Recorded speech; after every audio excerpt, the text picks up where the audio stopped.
안녕하세요. 인생이라는 긴 여정 속에서 우리는 때로 예측할 수 없는 폭풍우를 만나기도 하고 끝이 보이지 않는 어두운 터널을 지나기도 합니다. 오늘 우리가 함께 나눌 이야기가 바로 그런 힘겨운 시간을 보내고 있는 당신의 마음에 작은 등불이 되기를 소망합니다.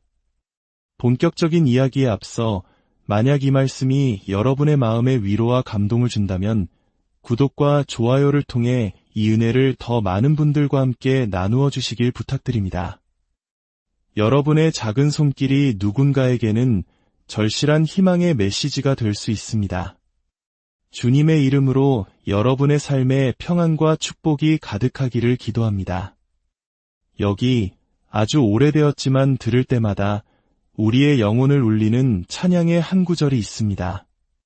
우리가 주님을 뵙는 그날 모든 것이 같이 있으리라.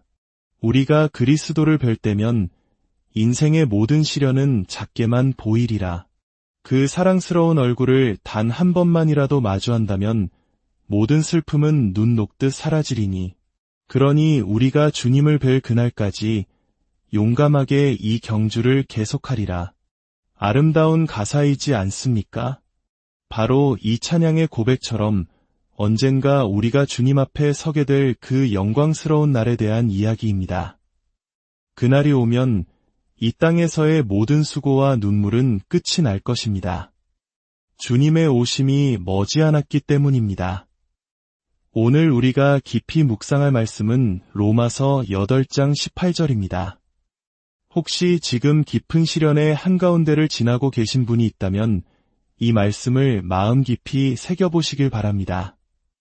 생각하건대 현재의 고난은 장차 우리에게 나타날 영광과 비교할 수 없도다. 주님, 이 놀라운 약속의 말씀을 주심에 감사드립니다. 모든 영광과 찬송과 존귀를 오직 주님께만 올려드립니다. 이 말씀을 듣는 당신의 모든 자녀들에게 예수 그리스도의 이름으로 크나큰 힘과 위로를 더하여 주옵소서. 아멘. 우리가 주님을 뵙는 그날 이 모든 것은 충분히 가치 있을 것입니다. 사도 바울이 로마서에서 기록한 이 한 구절의 무게는 실로 엄청납니다. 현재 우리가 겪는 고난, 그 어떤 아픔과 슬픔도 앞으로 우리 안에 나타날 영광에 비하면 비교할 가치조차 없다고 그는 선언합니다. 이 선언이 얼마나 위대한지 이해하기 위해 우리는 사도 바울이 직접 겪었던 고난의 여정을 잠시 돌아볼 필요가 있습니다. 고린도 후서 11장은 그의 고난을 생생하게 증언합니다.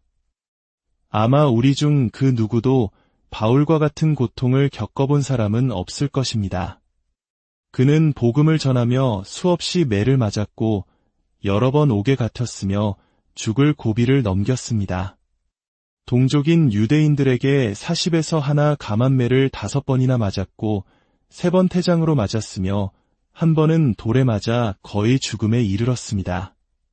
3번이나 파선을 경험했고 망망대해에서 밤낮을 꼬박 표류하기도 했습니다. 여정 중에는 강의 위험, 강도의 위험, 동족의 위협, 이방인의 위협이 끊이지 않았습니다. 도시에서도 광야에서도 바다에서도 그는 늘 위험에 노출되었습니다. 수고하고 애쓰며 여러 날 밤을 새웠고 굶주리고 목말랐으며 헐벗고 추위에 떨었습니다. 상상해 보십시오. 이 모든 고통을 온몸으로 겪어낸 사람이 현재의 고난은 장차 올 영광과 좋게 비교할 수 없다고 말하고 있는 것입니다. 그는 우리 중 누구보다도 고통이 무엇인지 잘 아는 사람이었습니다.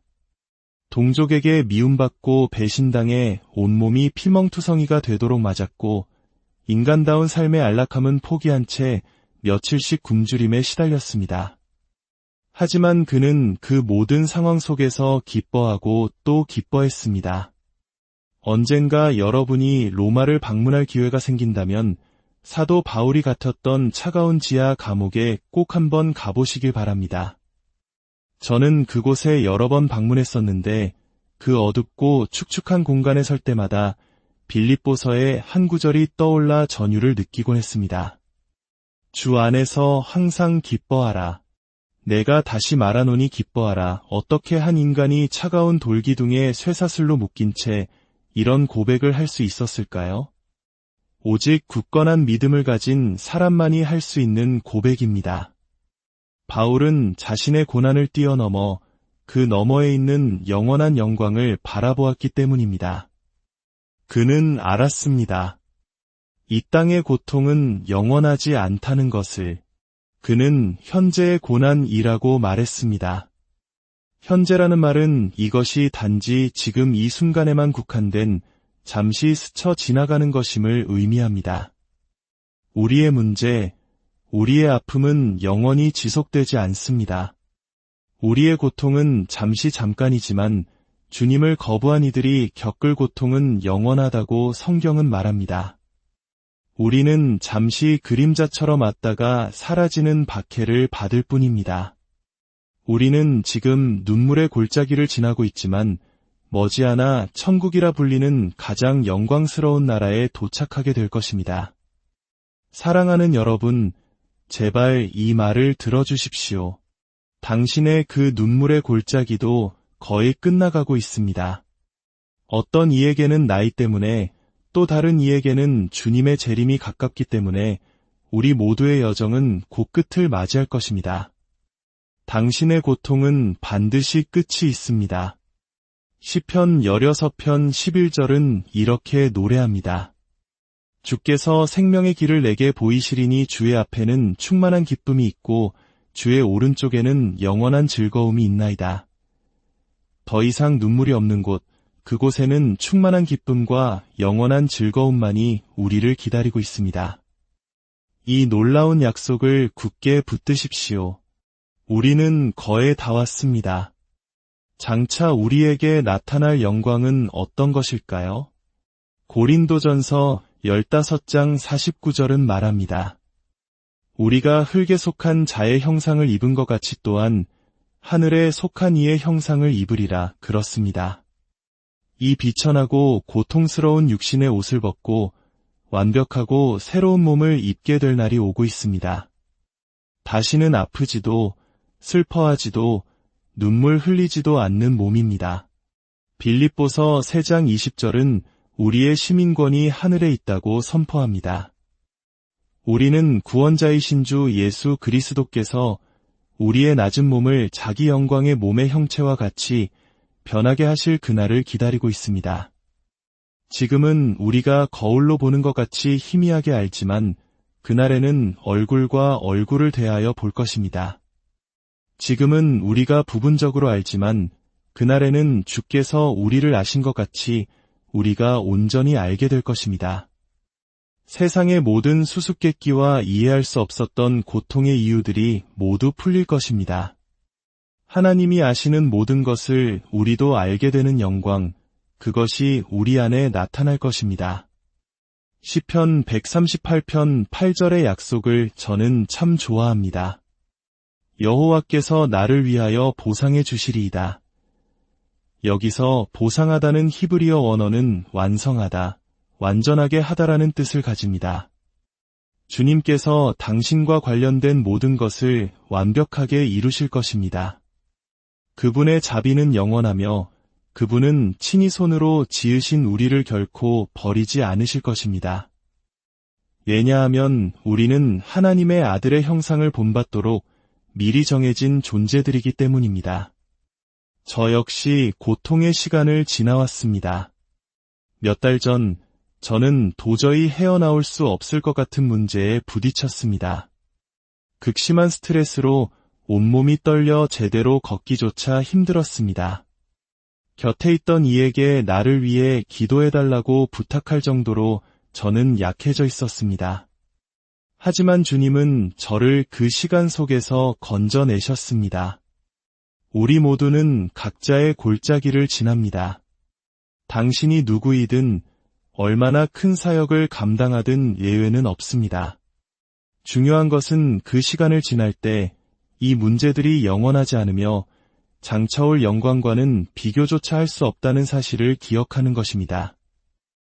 때로는 가장 깊은 상처는 가장 사랑하는 가족에게서 오기도 합니다.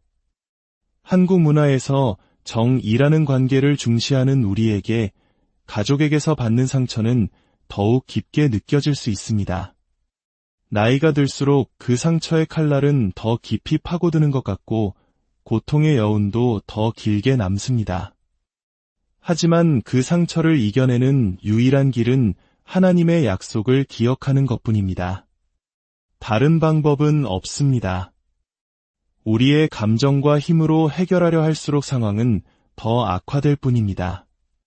그저 모든 것을 주님께 내어 맡기고 그분의 치유하심을 기다려야 합니다. 이 모든 고통이 허락되는 단 하나의 이유가 있습니다. 바로 우리가 그분의 아들 예수 그리스도의 형상을 닮아가게 하기 위함입니다. 예수님께서 겪으신 고통을 생각해 보십시오. 그분은 자기 땅에 오셨지만 자기 백성이 영접하지 않았습니다. 십자가 위에서 그들은 주님을 조롱하고 모욕했습니다. 원수들의 적대감은 말로 다 표현할 수 없을 정도였습니다. 그들은 주님에 대해 거짓말하고 거짓되이 고발했습니다. 하지만 주님은 입을 열지 않으시고 아버지 하나님과 그분의 약속을 신뢰하셨습니다. 우리는 언젠가 주님을 그 모습 그대로 뵙게 될 것이며 우리 또한 그분과 같이 될 것입니다. 비록 지금은 죄와 비참함으로 가득한 어두운 세상에 살고 있지만 언젠가 우리는 빛의 왕국에서 주님과 함께 영원히 거하게 될 것입니다. 네, 그렇습니다. 그날이 오면 이 모든 것은 충분히 그리고 넘치도록 같이 있을 것입니다. 저의 어린 시절, 저는 말을 더듬는 문제로 힘든 시간을 보냈습니다. 특히 학교는 저에게 고통의 공간이었습니다. 친구들에게 놀림받을까 두려워 늘 혼자였습니다. 선생님께서는 제가 책을 읽을 차례가 되면 저를 건너뛰곤 하셨습니다. 그 작은 배려가 감사하면서도 한편으론 제 마음을 더욱 위축시켰습니다. 그렇게 제 영혼이 멍들고 있을 때 제 나이 11살에 예수님께서 제게 나타나셨습니다. 주님은 두 팔을 활짝 벌리고 미소 지으며 제게 오셨습니다. 세상이 볼 때 약하고 보잘것없고 멸시받는 자를 하나님은 택하셔서 강한 자들을 부끄럽게 하십니다. 19살에 구원을 받고 나서는 또 다른 고통이 찾아왔습니다. 저의 아버지는 3년 동안 저와 말도 섞지 않으셨습니다. 가족들은 제가 미쳤다고 했습니다. 예루살렘의 총대주교까지 찾아와 저의 아버지를 꾸짖었습니다. 단지 예수님을 구주로 영접했다는 이유만으로 저는 가족에게서조차 박해를 받았습니다. 하지만 돌아보면 그 모든 고통의 순간순간마다 주님의 손길이 함께 하셨습니다.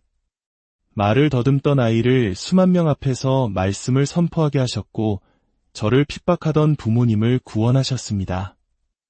이 모든 것을 제가 이룬 것이 아닙니다. 모든 것이 주님의 은혜였습니다.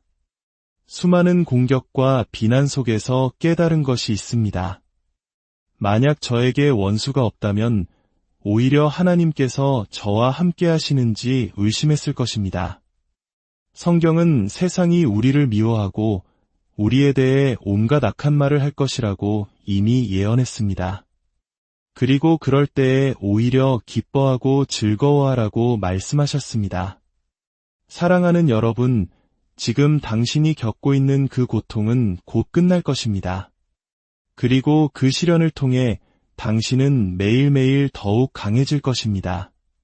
아버지 하나님, 우리가 겪는 모든 시련에 감사드립니다. 모든 문제에 감사드립니다.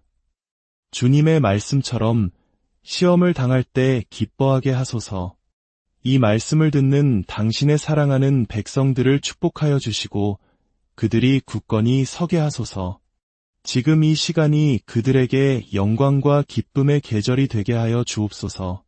하늘로부터 당신의 능력이 그들에게 부어지게 하시고 모든 필요를 채우시며 모든 기도에 응답하여 주옵소서. 그들의 몸과 마음의 치유의 광선을 비추어 주시옵소서. 거룩하고 존귀하신 아들 예수 그리스도의 이름으로 기도드립니다. 아멘. 이제 주님께 당신의 삶을 온전히 내어드릴 시간입니다. 세상에 중요하지 않은 것들을 내려놓고 다시 성경으로 돌아갈 시간입니다. 성경을 펴고 주님과 대화할 때 우리는 이 땅에서 천국을 경험하게 됩니다. 당신도 그 평안을 누리시게 될 것입니다. 함께 해주셔서 감사합니다. 당신의 삶 위의 살롬, 주님의 평강이 가득하기